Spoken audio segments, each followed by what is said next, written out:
the question that I have to ask, and it's been asked before, Naya, is this the real thing? Is this a sustainable protest? Is it a movement? Or is it not? Well, we was talking about that in the office. We think it's an organic, authentic movement. It came from the ground up. It's not led by any particular charismatic leader. It's led by the youth, I believe, and they are angry. They're fearful, but they have a purpose. They're very clear about what they want. They want justice, but they also want to be heard. In 1991, Rodney King was seen by the world getting beat by LAPD. It was the ushering of the new age, of the digital age, of what was long just reviewed to be rumor in the black community there. We fast forward to the Eric Garner case, what some would see as irrefutable evidence. What do you think is the main source as to why this did not result in an indictment, and then, of course, obviously leading to the outrage that people have for it? Well, it's very difficult to ask a prosecutor that works with a police department 365 days a year, and then ask them to prosecute these same officers. And I think that's the biggest problem that we've seen, especially with the Eric Garner case. So what I hope we're going to see happen across the country is we'll have special prosecutors come in and prosecute most of these cases.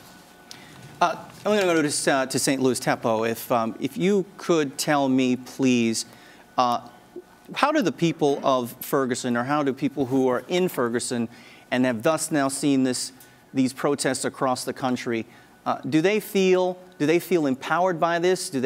Or do they feel still isolated, that they're dealing with just their own justice system there in Missouri?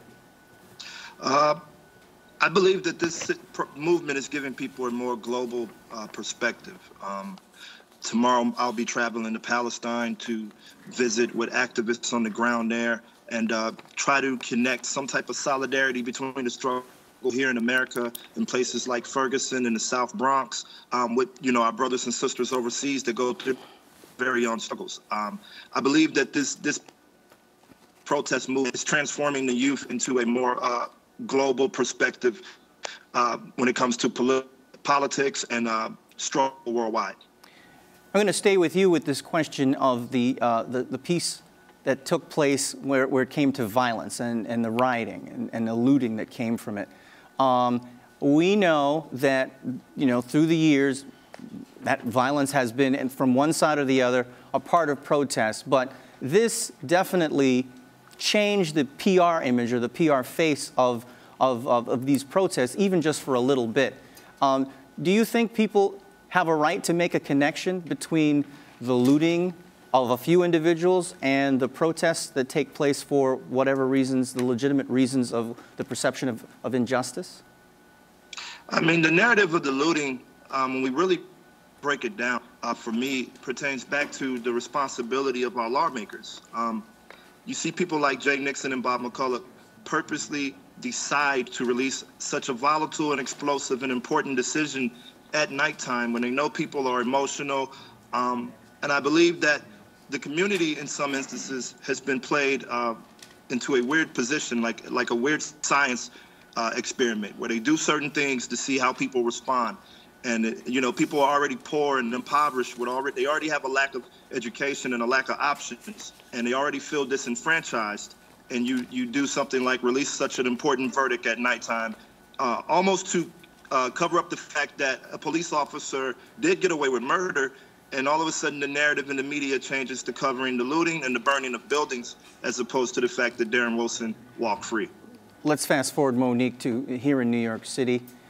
The execution of 2 police officers by clearly somebody who all people will agree was mentally disturbed. But there was an immediate attempt to make a connection between the protests and these executions. It is extended here in New York to a Cold War of sorts between the mayor and the police union. Moving forward, what is it that you think Americans need to know about this big gap, this big rift between communities of color and police?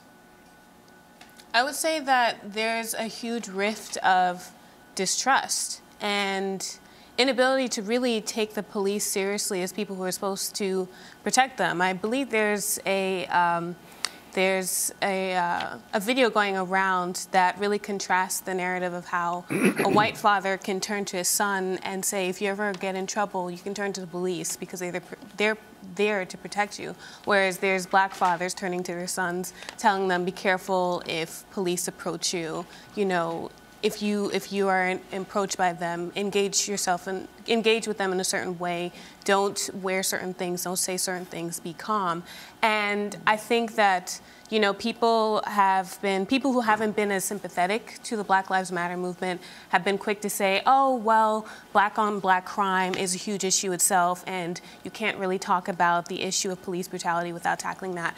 It's, you know, when really they're two different issues themselves, and this is a time to really talk about police brutality as it affects black people and really recognize it for the extremely dangerous, the extremely ongoing and deeply rooted problem that it is. We got about 40 seconds left. Tef Poe, I'm going to start with you there. In 2015, does this become a much broader issue, or does it stay exactly where it is? You know, I ask myself that every day, and I believe that right now we have to cause disruptions. We have to make everything uncomfortable. The civil rights movement and Martin Luther King in particular specialized in making people uncomfortable to obtain their goals. And I think right now we're dealing with that. We have to make everything uncomfortable. Turning point, or right where it is? I think it's absolutely a turning point, 100%. I mean, to your point earlier about Rodney King, I mean, look where we are right now. We're back out there in masses. And respectfully to Officer Lou and Ramos, police officers have one of the toughest jobs in the world. I would also argue that being a black man in America is also one of the toughest jobs in the world as well. Does digital media change this for Absolutely, because forward? now everybody can see it's the videos right there. Mm-hmm. The videos of the demonstrations are right there. People can see people in the street upset and just wanting to get something done and something changed. So this will continue and it will grow and develop, hopefully, and get some policies changed. And seeing that video itself is a form of trauma itself. Yes. Well, thank you very much, Monique John, for coming to us. Nayaba, always good to see you. Andre, a pleasure. And Tef Poe, thank you for joining us there from St. Louis. We want to take a moment now to remember those people that we lost this year in memoriam.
This is Arise America.